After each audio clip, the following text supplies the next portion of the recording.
This is a Strategic Scholars recording. Visit audiolawlibrary.com to listen to other famous, notorious, or intriguing Supreme Court opinions, laws, and other writings from United States history.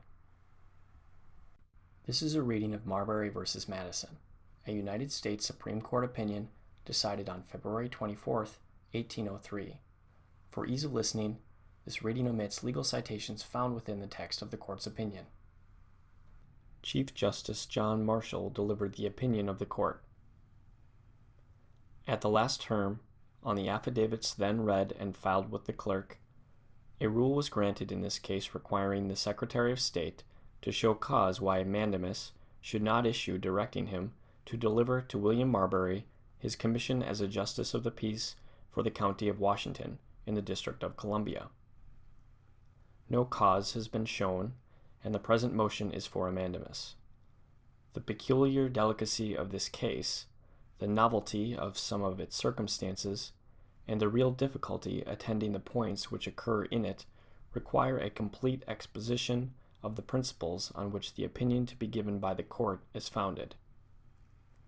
These principles have been, on the side of the applicant, very ably argued at the bar.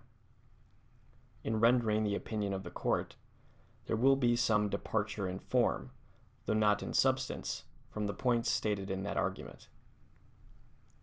In the order in which the court has viewed this subject, the following questions have been considered and decided. 1. Has the applicant a right to the commission he demands? 2. If he has a right, and that right has been violated, do the laws of his country afford him a remedy? 3. If they do afford him a remedy, is it a mandamus issuing from this court? The first object of inquiry is, 1. Has the applicant a right to the commission he demands? His right originates in an act of Congress passed in February 1801 concerning the District of Columbia. After dividing the district into 2 counties, the 11th section of this law enacts that there shall be appointed in and for each of the said counties such number of discrete persons to be justices of the peace as the President of the United States shall, from time to time, think expedient, to continue in office for 5 years. It appears from the affidavits that, in compliance with this law, a commission for William Marbury as a Justice of Peace for the County of Washington was signed by John Adams, then President of the United States, after which the seal of the United States was affixed to it, but the commission has never reached the person for whom it was made out. In order to determine whether he is entitled to this commission, it becomes necessary to inquire whether he has been appointed to the office. For if he has been appointed, the law continues him in office for 5 years, and he is entitled to the possession of those evidences of office, which, being completed, became his property. The second section of the second article of the Constitution declares, the President shall nominate and, by and with the advice and consent of the Senate, shall appoint ambassadors, other public ministers and consuls, and all other officers of the United States whose appointments are not otherwise provided for. The third section declares that he shall commission all the officers of the United States. An act of Congress directs the Secretary of State to keep the seal of the United States, to make out and record and affix the said seal to all civil commissions to officers of the United States to be appointed by the President, by and with the consent of the Senate, or by the President alone, provided that the said seal shall not be affixed to any commission before the same shall have been signed by the President of the United States. These are the clauses of the Constitution and laws of the United States which affect this part of the case. They seem to contemplate 3 distinct operations. 1. The nomination.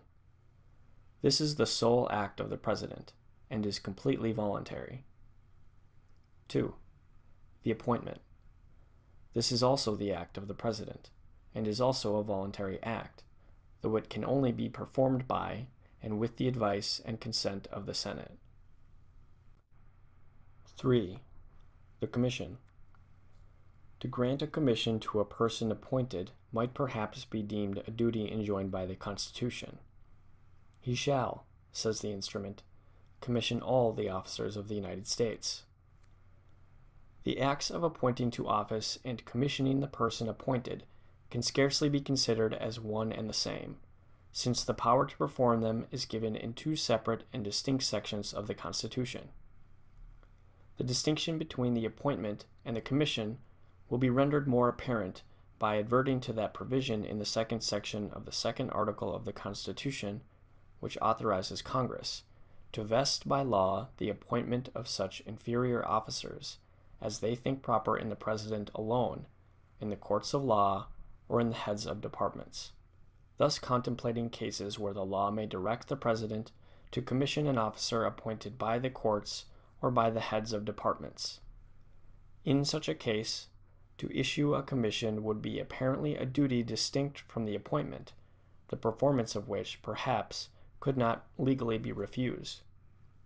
Although that clause of the Constitution which requires the President to commission all the officers of the United States may never have been applied to officers appointed otherwise than by himself, yet it would be difficult to deny the legislative power to apply it to such cases.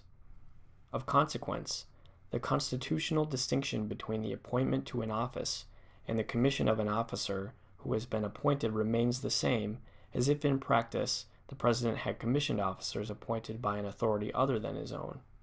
It follows, too, from the existence of this distinction that, if an appointment was to be evidenced by any public act other than the commission, the performance of such public act would create the officer, and if he was not removable at the will of the President, would either give him a right to his commission or enable him to perform the duties without it.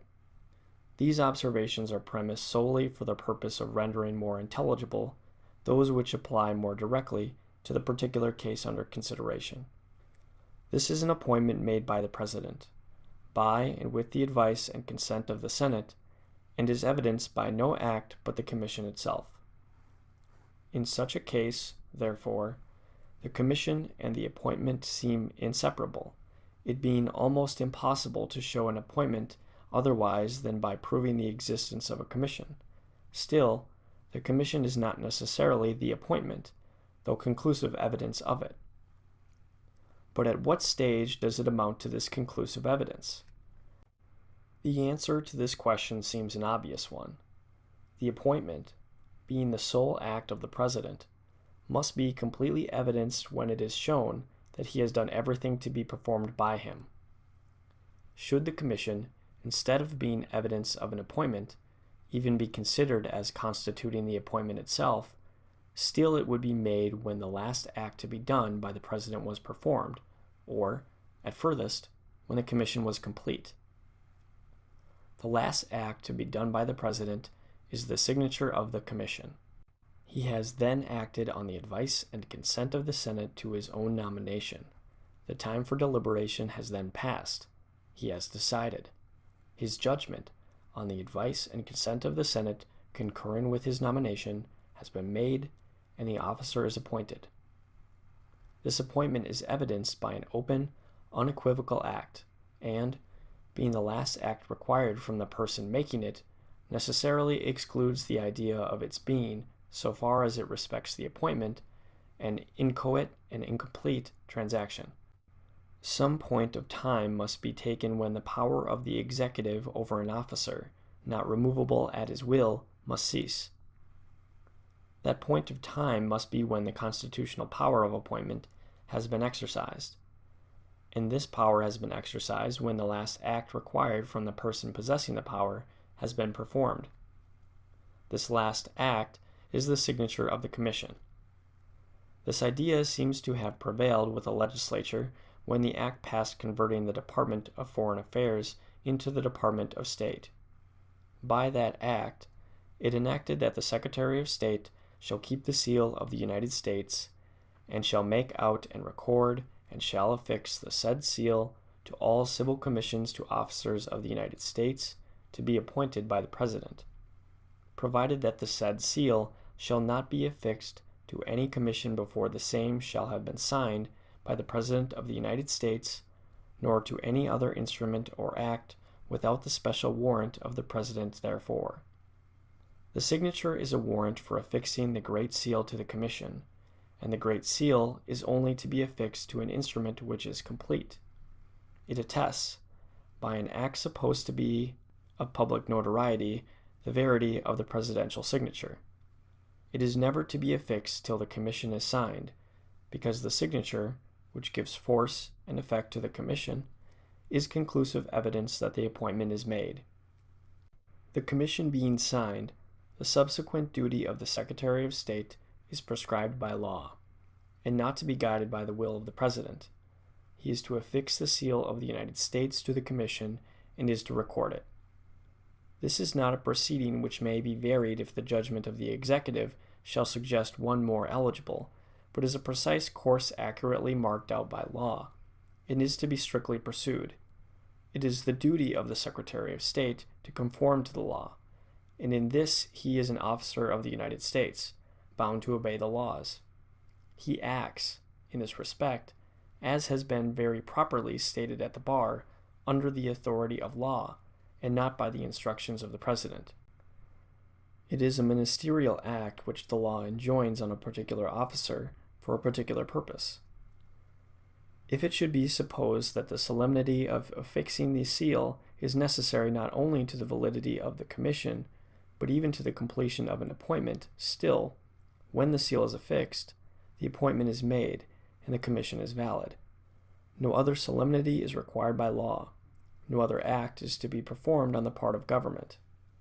All that the executive can do to invest the person with his office is done, and unless the appointment be then made, the executive cannot make one without the cooperation of others.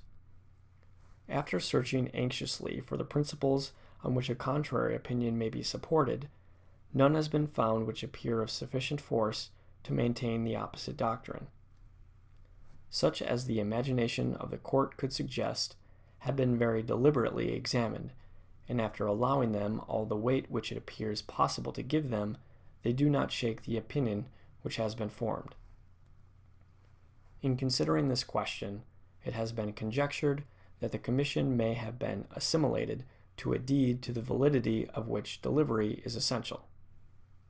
This idea is founded on the supposition that the commission is not merely evidence of an appointment, but is itself the actual appointment, a supposition by no means unquestionable. But, for the purpose of examining this objection fairly, let it be conceded that the principle claimed for its support is established. The appointment being, under the Constitution, to be made by the President personally, the delivery of the deed of appointment, if necessary to its completion, must be made by the President also. It is not necessary that the delivery should be made personally to the grantee of the office. It never is so made. The law would seem to contemplate that it should be made to the Secretary of State, since it directs the Secretary to affix the seal to the commission after it shall have been signed by the President. If then the act of delivery be necessary to give validity to the commission, it has been delivered when executed and given to the Secretary for the purpose of being sealed, recorded, and transmitted to the party. But in all cases of letters patent, certain solemnities are required by law, which solemnities are the evidences of the validity of the instrument. A formal delivery to the person is not among them. In cases of commissions, the signed manual of the President and the seal of the United States are those solemnities. This objection, therefore, does not touch the case.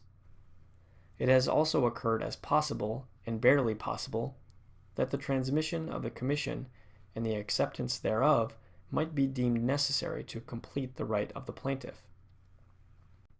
The transmission of the commission is a practice directed by convenience, but not by law. It cannot, therefore, be necessary to constitute the appointment, which must precede it and which is the mere act of the President. If the executive required that every person appointed to an office should himself take means to procure his commission, the appointment would not be the less valid on that account. The appointment is the sole act of the President, The transmission of the commission is the sole act of the officer to whom that duty is assigned, and may be accelerated or retarded by circumstances which can have no influence on the appointment. A commission is transmitted to a person already appointed, not to a person to be appointed or not, as the letter enclosing the commission should happen to get into the post office and reach him in safety, or to miscarry. It may have some tendency to elucidate this point to inquire whether the possession of the original commission be indispensably necessary to authorize a person appointed to any office to perform the duties of that office. If it was necessary, then a loss of the commission would lose the office. Not only negligence, but accident or fraud, fire or theft, might deprive an individual of his office. In such a case, I presume it could not be doubted but that a copy from the record of the office of the Secretary of State would be, to every intent and purpose, equal to the original. The act of Congress has expressly made it so. To give that copy validity, it would not be necessary to prove that the original had been transmitted and afterwards lost. The copy would be complete evidence that the original had existed and that the appointment had been made, but not that the original had been transmitted. If indeed it should appear that the original had been mislaid in the office of state, that circumstance would not affect the operation of the copy. When all the requisites have been performed which authorize a recording officer to record any instrument whatever, and the order for that purpose has been given, the instrument is in law considered as recorded, although the manual labor of inserting it in a book kept for that purpose may not have been performed. In the case of commissions, the law orders the Secretary of State to record them. When, therefore, they are signed and sealed, the order for their being recorded is given, and whether inserted in the book or not, they are in law recorded. A copy of this record is declared equal to the original, and the fees to be paid by a person requiring a copy are ascertained by law. Can a keeper of a public record erase therefrom a commission which has been recorded?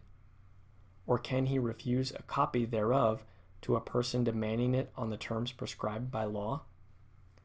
Such a copy would, equally with the original, authorize the justice of peace to proceed in the performance of his duty, because it would, equally with the original, attest his appointment. If the transmission of a commission be not considered as necessary to give validity to an appointment, still less is its acceptance. The appointment is the sole act of the President. The acceptance is the sole act of the officer, and is, in plain common sense, posterior to the appointment.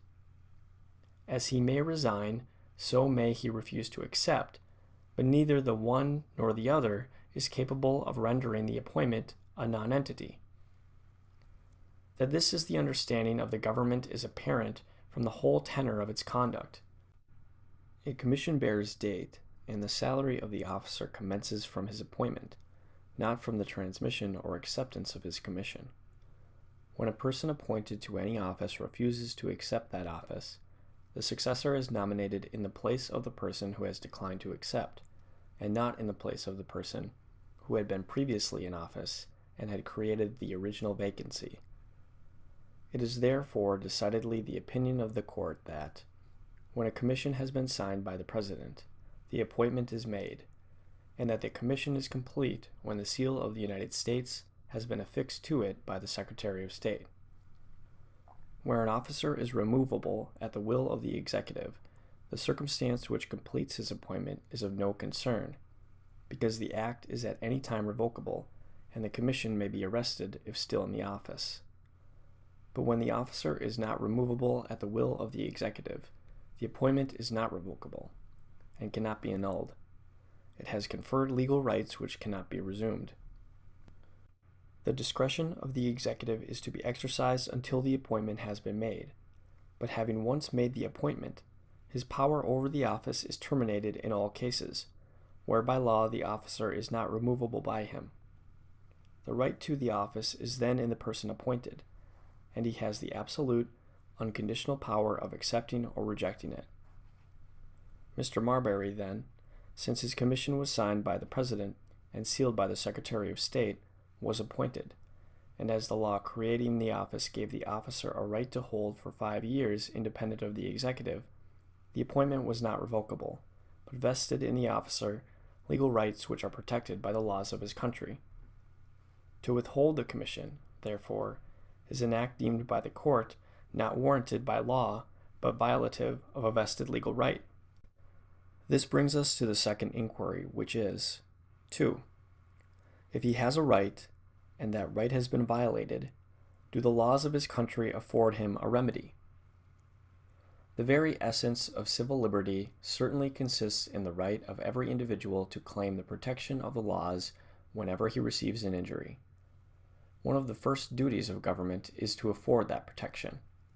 In Great Britain, the king himself is sued in the respectful form of a petition, and he never fails to comply with the judgment of his court. In the third volume of his Commentaries, page 23, Blackstone states 2 cases in which a remedy is afforded by mere operation of law. In all other cases, he says, it is a general and indisputable rule that where there is a legal right, there is also a legal remedy by suit or action at law whenever that right is invaded. And afterwards, page 109 of the same volume, he says, I am next to consider such injuries as are cognizable by the courts of common law, and herein I shall for the present only remark that all possible injuries whatsoever that did not fall within the exclusive cognizance of either the ecclesiastical, military, or maritime tribunals are, for that very reason, within the cognizance of the common law courts of justice, for it is a settled and invariable principle in the laws of England that every right, when withheld, must have a remedy, and every injury its proper redress. The government of the United States has been emphatically termed a government of laws and not of men. It will certainly cease to deserve this high appellation if the laws furnish no remedy for the violation of a vested legal right. If this obloquy is to be cast on the jurisprudence of our country, it must arise from the peculiar character of the case. It behooves us, then, to inquire whether there be in its composition any ingredient which shall exempt from legal investigation or exclude the injured party from legal redress. In pursuing this inquiry, the first question which presents itself is whether this can be arranged with that class of cases which come under the description of damnum absqua injuria, a loss without an injury. This description of cases never has been considered, and, it is believed, never can be considered, as comprehending offices of trust, of honor, or of profit. The office of Justice of Peace in the District of Columbia is such an office. It is therefore worthy of the attention and guardianship of the laws. It has received that attention and guardianship. It has been created by special act of Congress, and has been secured, so far as the laws can give security to the person appointed to fill it, for 5 years. It is not then on account of the worthlessness of the thing pursued that the injured party can be alleged to be without remedy. Is it in the nature of the transaction? Is the act of delivering or withholding a commission to be considered as a mere political act belonging to the executive department alone, for the performance of which entire confidence is placed by our Constitution in the supreme executive, and for any misconduct respecting which the injured individual has no remedy? That there may be such cases is not to be questioned, but that every act of duty to be performed in any of the great departments of government constitutes such a case is not to be admitted. By the Act concerning invalids, passed in June 1794, the Secretary at War is ordered to place on the pension list all persons whose names are contained in a report previously made by him to Congress. If he should refuse to do so, would the wounded veteran be without remedy? Is it to be contended that where the law, in precise terms, directs the performance of an act in which an individual is interested, the law is incapable of securing obedience to its mandate? Is it on account of the character of the person against whom the complaint is made? Is it to be contended that the heads of departments are not amenable to the laws of their country? Whatever the practice on particular occasions may be, the theory of this principle will certainly never be maintained. No act of the legislature confers so extraordinary a privilege, nor can it derive countenance from the doctrines of the common law. After stating that personal injury from the king to a subject is presumed to be impossible, Blackstone says, "But injuries to the rights of property can scarcely be committed by the Crown without the intervention of its officers, for whom the law, in matters of right, entertains no respect or delicacy, but furnishes various methods of detecting the errors and misconduct of those agents by whom the king has been deceived and induced to do a temporary injustice." By the act passed in 1796, authorizing the sale of the lands above the mouth of Kentucky River, the purchaser, on paying his purchase money, becomes completely entitled to the property purchased, and, on producing to the Secretary of State the receipt of the treasurer upon a certificate required by the law, the President of the United States is authorized to grant him a patent. It is further enacted that all patents shall be countersigned by the Secretary of State and recorded in his office. If the Secretary of State should choose to withhold this patent, or, the patent being lost, should refuse a copy of it, can it be imagined that the law furnishes to the injured person no remedy? It is not believed that any person whatever would attempt to maintain such a proposition. It follows, then, that the question whether the legality of an act of the head of a department be examinable in a court of justice or not must always depend on the nature of that act. If some acts be examinable and others not, there must be some rule of law to guide the court in the exercise of its jurisdiction. In some instances, there may be difficulty in applying the rule to particular cases, but there cannot, it is believed, be much difficulty in laying down the rule. By the Constitution of the United States, the President is invested with certain important political powers, in the exercise of which he is to use his own discretion, and is accountable only to his country in his political character and to his own conscience. To aid him in the performance of these duties, he is authorized to appoint certain officers, who act by his authority and in conformity with his orders. In such cases, their acts are his acts, and whatever opinion may be entertained of the manner in which executive discretion may be used, still there exists, and can exist, no power to control that discretion. The subjects are political. They respect the nation, not individual rights, and being entrusted to the executive, the decision of the executive is conclusive. The application of this remark will be perceived by adverting to the act of Congress for establishing the Department of Foreign Affairs. This officer, as his duties were prescribed by that act, is to conform precisely to the will of the President. He is the mere organ by whom that will is communicated.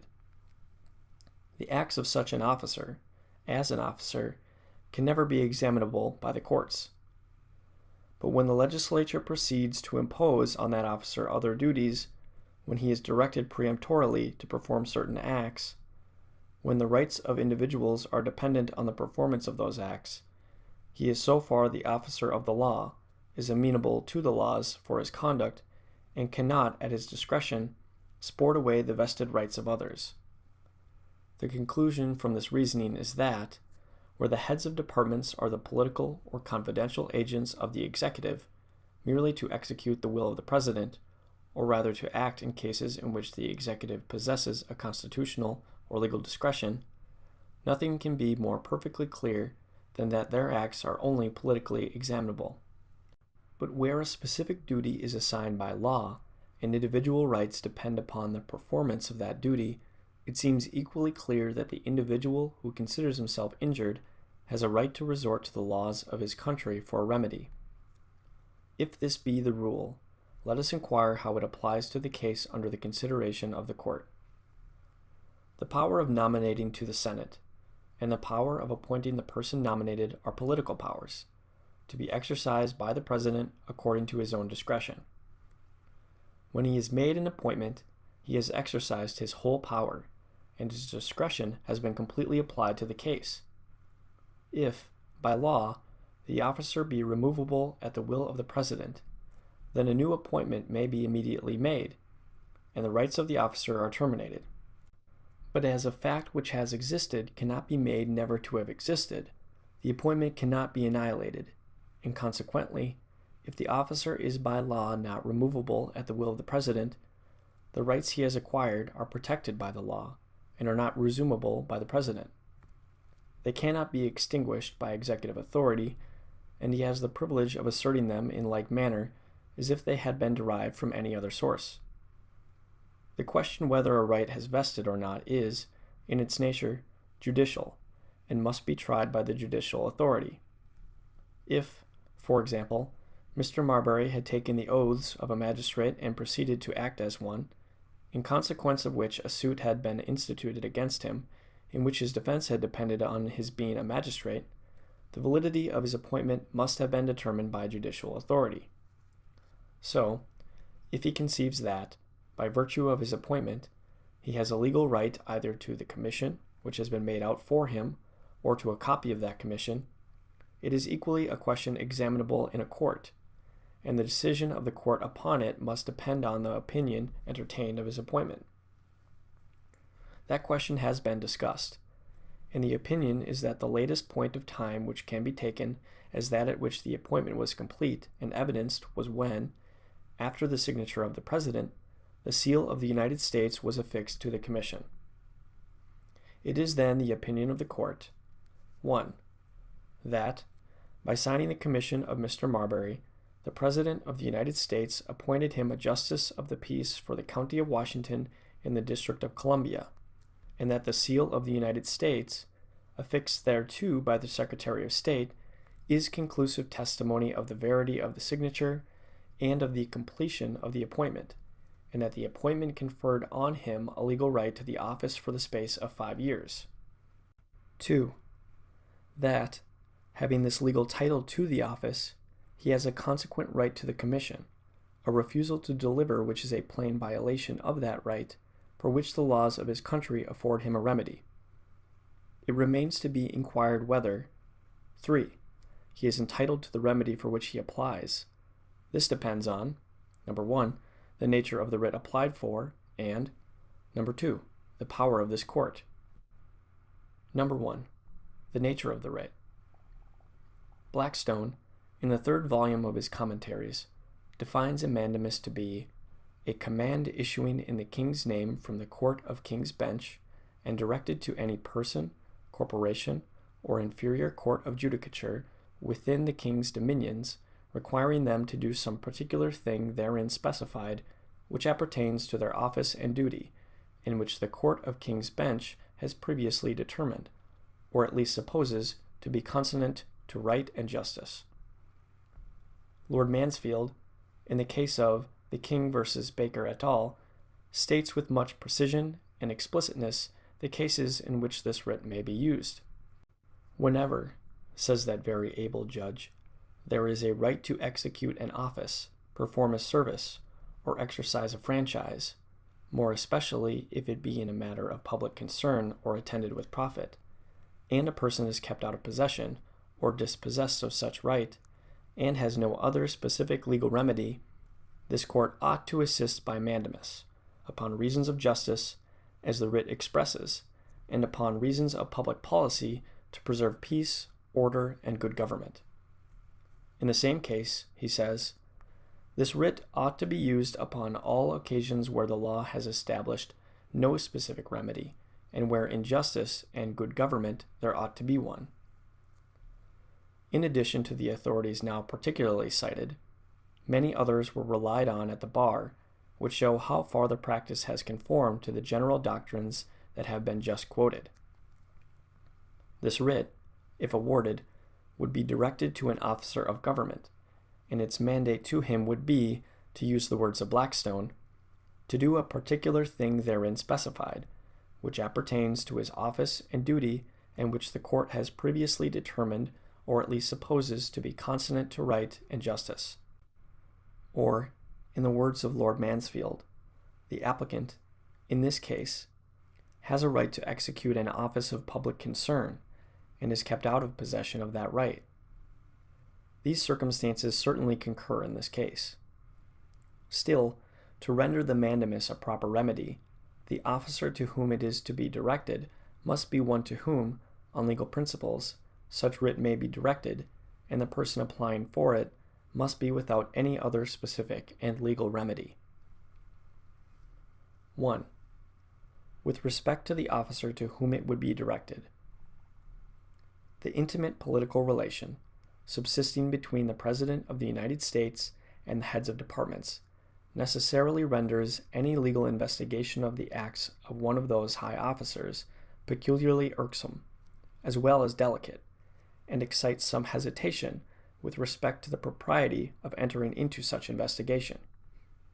Impressions are often received without much reflection or examination, and it is not wonderful that, in such a case as this, the assertion by an individual of his legal claims in a court of justice, to which claims it is the duty of that court to attend, should, at first view, be considered by some as an attempt to intrude into the cabinet and to intermeddle with the prerogatives of the executive. It is scarcely necessary for the court to disclaim all pretensions to such a jurisdiction. An extravagance so absurd and excessive could not have been entertained for a moment. The province of the court is solely to decide on the rights of individuals, not to inquire how the executive or executive officers perform duties in which they have a discretion. Questions, in their nature political, or which are, by the Constitution and laws, submitted to the executive, can never be made in this court. But, if this be not such a question, if so far from being an intrusion into the secrets of the cabinet, it respects a paper which, according to law, is upon record, and to a copy of which the law gives a right, on the payment of 10 cents, if it be no intermeddling with a subject over which the executive can be considered as having exercised any control, what is there in the exalted station of the officer which shall bar a citizen from asserting in a court of justice his legal rights, or shall forbid a court to listen to the claim or to issue a mandamus directing the performance of a duty not depending on executive discretion, but on a particular acts of Congress and the general principles of law? If one of the heads of departments commits an illegal act under color of his office by which an individual sustains an injury, it cannot be pretended that his office alone exempts him from being sued in the ordinary mode of proceeding, and being compelled to obey the judgment of the law. How then can his office exempt him from this particular mode of deciding on the legality of his conduct if the case be such a case as would, were any other individual the party complained of, authorize the process? It is not by the office of the person to whom the writ is directed, but the nature of the thing to be done, that the propriety or impropriety of issuing a mandamus is to be determined. Where the head of a department acts in a case which executive discretion is to be exercised, in which he is the mere organ of executive will, it is again repeated that any application to a court to control, in any respect, his conduct, would be rejected without hesitation. But where he is directed by law to do a certain act affecting the absolute rights of individuals, in the performance of which he is not placed under the particular direction of the President, and the performance of which the President cannot lawfully forbid, and therefore is never presumed to have forbidden, as for example, to record a commission or a patent for land, which has received all the legal solemnities, or to give a copy of such record, in such cases, it is not perceived on what grounds the courts of the country are further excused from the duty of giving judgment that right to be done to an injured individual, than if the same services were to be performed by a person not the head of a department. This opinion seems not now for the first time to be taken up in this country. It must be well recollected that, in 1792, an act passed, directing the Secretary at War to place on the pension list such disabled officers and soldiers as should be reported to him by the circuit courts, which act, so far as the duty was imposed on the courts, was deemed unconstitutional, but some of the judges, thinking the law might be executed by them in the character of commissioners, proceeded to act and to report in that character. This law being deemed unconstitutional at the circuits was repealed, and a different system was established, but the question whether those persons who had been reported by the judges as commissioners were entitled, in consequence of that report, to be placed on the pension list was a legal question, properly determinable in the courts, although the act of placing such persons on the list was to be performed by the head of a department. That this question might be properly settled, Congress passed an act in February 1793, making it the duty of the Secretary of War, in conjunction with the Attorney General, to take such measures as might be necessary to obtain an adjudication of the Supreme Court of the United States on the validity of any such rights claimed under the act aforesaid. After the passage of this act, a mandamus was moved for to be directed to the Secretary of War, commanding him to place on the pension list a person stating himself to be on the report of the judges. There is, therefore, much reason to believe that this mode of trying the legal right of the complainant was deemed by the head of a department, and by the highest law officer of the United States, the most proper which could be selected for the purpose. When the subject was brought before the court, the decision was not that a mandamus would not lie to the head of a department directing him to perform an act enjoined by law, in the performance of which an individual had a vested interest, but that a mandamus ought not to issue in that case, the decision necessarily to be made if the report of the commissioners did not confer on the applicant a legal right. The judgment in that case is understood to have decided the merits of all claims of that description, and the persons, on the report of the commissioners, found it necessary to pursue the mode prescribed by the law subsequent to that which had been deemed unconstitutional, in order to place themselves on the pension list. The doctrine, therefore, now advanced, is by no means a novel one. It is true that the mandamus now moved for is not for the performance of an act expressly enjoined by statute. It is to deliver a commission, on which subjects the acts of Congress are silent.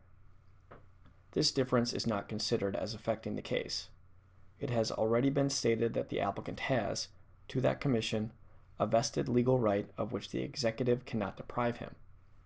He has been appointed to an office from which he is not removable at the will of the executive, and, being so appointed, he has a right to the commission which the Secretary has received from the President for his use. The act of Congress does not, indeed, order the Secretary of State to send it to him, but it is placed in his hands for the person entitled to it, and cannot be more lawfully withheld by him than by another person. It was at first doubted whether the action of detinue was not a specific legal remedy for the commission which has been withheld from Mr. Marbury, in which case a mandamus would be improper. But this doubt has yielded to the consideration that the judgment in detinue is for the thing itself or its value. The value of a public office not to be sold is incapable of being ascertained, and the applicant has a right to the office itself or to nothing. He will obtain the office by obtaining the commission or a copy of it from the record. This, then, is a plain case of a mandamus, either to deliver the commission or a copy of it from the record, and it only remains to be inquired whether it can issue from this court. The Act to establish the judicial courts of the United States authorizes the Supreme Court to issue writs of mandamus in cases warranted by the principles and usages of law to any courts appointed or persons holding office under the authority of the United States. The Secretary of State, being a person holding an office under the authority of the United States, is precisely within the letter of the description, and if this court is not authorized to issue a writ of mandamus to such an officer, it must be because the law is unconstitutional, and therefore absolutely incapable of conferring the authority and assigning the duties which its words purport to confer and assign.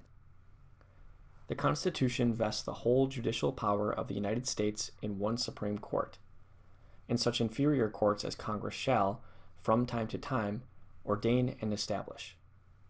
This power is expressly extended to all cases arising under the laws of the United States, and consequently, in some form, may be exercised over the present case, because the right claimed is given by a law of the United States.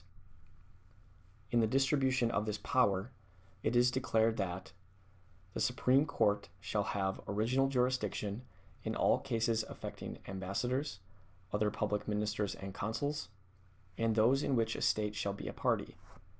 In all other cases, the Supreme Court shall have appellate jurisdiction. It has been insisted at the bar that, as the original grant of jurisdiction to the Supreme and inferior courts is general, and the clause assigning original jurisdiction to the Supreme Court contains no negative or restrictive words, the power remains to the legislature to assign original jurisdiction to that court in other cases than those specified in the article, which has been recited, provided those cases belong to the judicial power of the United States. If it had been intended to leave it in the discretion of the legislature to apportion the judicial power between the Supreme and inferior courts according to the will of that body, it would certainly have been useless to have proceeded further than to have defined the judicial power and the tribunals in which it should be vested. The subsequent part of the section is mere surplusage, is entirely without meaning, if such is to be the construction. If Congress remains at liberty to give this court appellate jurisdiction, where the Constitution has declared their jurisdiction shall be original, and original jurisdiction where the Constitution has declared it shall be appellate, the distribution of jurisdiction made in the Constitution is form without substance. Affirmative words are often, in their operation, negative of other objects than those affirmed, and, in this case, a negative or exclusive sense must be given to them or they have no operation at all. It cannot be presumed that any clause in the Constitution is intended to be without effect, and therefore such construction is inadmissible unless the words require it. If the solicitude of the Convention respecting our peace with foreign powers induced a provision that the Supreme Court should take original jurisdiction in cases which might be supposed to affect them, yet the clause would have proceeded no further than to provide for such cases if no further restriction on the powers of Congress had been intended. That they should have appellate jurisdiction in all other cases, with such exceptions as Congress might make, is no restriction unless the words be deemed exclusive of original jurisdiction.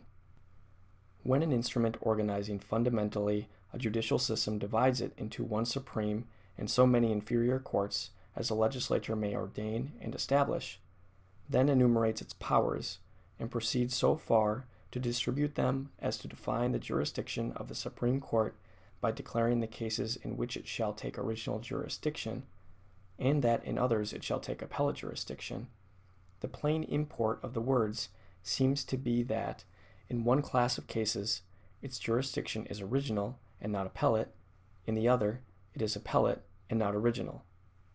If any other construction would render the clause inoperative, that is an additional reason for rejecting such other construction, and for adhering to the obvious meaning. To enable this court then to issue a mandamus, it must be shown to be an exercise of appellate jurisdiction, or to be necessary to enable them to exercise appellate jurisdiction. It has been stated at the bar that the appellate jurisdiction may be exercised in a variety of forms, and that, if it be the will of the legislature that a mandamus should be used for that purpose, that will must be obeyed. This is true, yet the jurisdiction must be appellate, not original. It is the essential criterion of appellate jurisdiction that it revises and corrects the proceedings in a cause already instituted, and does not create that case. Although, therefore, a mandamus may be directed to courts, yet to issue such a writ to an officer for the delivery of a paper is, in effect, the same as to sustain an original action for that paper, and therefore seems not to belong to appellate, but to original jurisdiction. Neither is it necessary to such a case as this to enable the court to exercise its appellate jurisdiction. The authority, therefore, given to the Supreme Court by the act establishing the judicial courts of the United States to issue writs of mandamus to public officers appears not to be warranted by the Constitution, and it becomes necessary to inquire whether a jurisdiction so conferred can be exercised. The question whether an act repugnant to the Constitution can become the law of the land is a question deeply interesting to the United States, but, happily, not of an intricacy proportioned to its interest. It seems only necessary to recognize certain principles, supposed to have been long and well established, to decide it. That the people have an original right to establish for their future government such principles as, in their opinion, shall most conduce to their own happiness is the basis on which the whole American fabric has been erected. The exercise of this original right is a very great exertion, nor can it nor ought it to be frequently repeated. The principles, therefore, so established are deemed fundamental, and as the authority from which they proceed is supreme and can seldom act, they are designed to be permanent. This original and supreme will organizes the government and assigns to different departments their respective powers. It may either stop here or establish certain limits not to be transcended by those departments. The government of the United States is of the latter description. The powers of the legislature are defined and limited, and that those limits may not be mistaken or forgotten, the Constitution is written. To what purpose are powers limited, and to what purpose is that limitation committed to writing, if these limits may at any time be passed by those intended to be restrained? The distinction between a government with limited and unlimited powers is abolished if those limits do not confine the persons on whom they are imposed, and if acts prohibited and acts allowed are of equal obligation. It is a proposition too plain to be contested that the Constitution controls any legislative act repugnant to it, or that the legislature may alter the Constitution by an ordinary act. Between these alternatives, there is no middle ground. The Constitution is either a superior, paramount law, unchangeable by ordinary means, or it is on a level with ordinary legislative acts, and, like other acts, is alterable when the legislature shall please to alter it. If the former part of the alternative be true, then a legislative act contrary to the Constitution is not law. If the latter part be true, then written constitutions are absurd attempts on the part of the people to limit a power in its own nature illimitable. Certainly all those who have framed written constitutions contemplate them as forming the fundamental and paramount law of the nation, and consequently the theory of every such government must be that an act of the legislature repugnant to the Constitution is void. This theory is essentially attached to a written constitution, and is consequently to be considered by this court as one of the fundamental principles of our society. It is not, therefore, to be lost sight of in the further consideration of this subject. If an act of the legislature repugnant to the Constitution is void, does it, notwithstanding its invalidity, bind the courts and oblige them to give it effect? Or, in other words, though it be not law, does it constitute a rule as operative as if it was a law? This would be to overthrow, in fact, what was established in theory, and would seem at first view an absurdity too gross to be insisted on. It shall, however, receive a more attentive consideration. It is emphatically the province and duty of the judicial department to say what the law is. Those who apply the rule to particular cases must, of necessity, expound and interpret that rule. If two laws conflict with each other, the courts must decide on the operation of each. So, if a law be in opposition to the Constitution, if both the law and the Constitution apply to a particular case, so that the court must either decide that case conformably to the law, disregarding the Constitution, or conformably to the Constitution, disregarding the law, the court must determine which of these conflicting rules governs the case. This is of the very essence of judicial duty. If, then, the courts are to regard the Constitution, and the Constitution is superior to any ordinary act of the legislature, the Constitution, and not such ordinary act, must govern the case to which they both apply. Those, then, who controvert the principle that the Constitution is to be considered in court as a paramount law are reduced to the necessity of maintaining that courts must close their eyes on the Constitution and see only the law. This doctrine would subvert the very foundation of all written constitutions. It would declare that an act which, according to the principles and theory of our government, is entirely void, is yet, in practice, completely obligatory. It would declare that, if the legislature shall do what is expressly forbidden, such act, notwithstanding the express prohibition, is in reality effectual. It would be giving to the legislature a practical and real omnipotence with the same breath which professes to restrict their powers within narrow limits. It is prescribing limits and declaring that those limits may be passed at pleasure. That it thus reduces to nothing what we have deemed the greatest improvement on political institutions, a written constitution, would of itself be sufficient in America, where written constitutions have been viewed with so much reverence, for rejecting the construction. But the peculiar expressions of the Constitution of the United States furnish additional arguments in favor of its rejection. The judicial power of the United States is extended to all cases arising under the Constitution. Could it be the intention of those who gave this power to say that, in using it, the Constitution should not be looked into? That a case arising under the Constitution should be decided without examining the instrument under which it arises? This is too extravagant to be maintained. In some cases, then, the Constitution must be looked into by the judges. And if they can open it at all, what part of it are they forbidden to read or to obey? There are many other parts of the Constitution which serve to illustrate this subject. It is declared that no tax or duty shall be laid on articles exported from any state. Suppose a duty on the export of cotton, of tobacco, or of flour, and a suit instituted to recover it. Ought judgment to be rendered in such a case? Ought the judges to close their eyes on the Constitution and only see the law? The Constitution declares that no bill of attainder or ex post facto law shall be passed. If, however, such a bill should be passed and a person should be prosecuted under it, must the court condemn to death those victims who the Constitution endeavors to preserve? No person, says the Constitution, shall be convicted of treason, unless on the testimony of 2 witnesses to the same overt act, or on confession in open court. Here, the language of the Constitution is addressed especially to the courts. It prescribes, directly for them, a rule of evidence not to be departed from. If the legislature should change that rule and declare 1 witness, or a confession out of court, sufficient for conviction, must the constitutional principle yield to the legislative act? From these and many other selections which might be made, it is apparent that the framers of the Constitution contemplated that instrument as a rule for the government of courts, as well as of the legislature.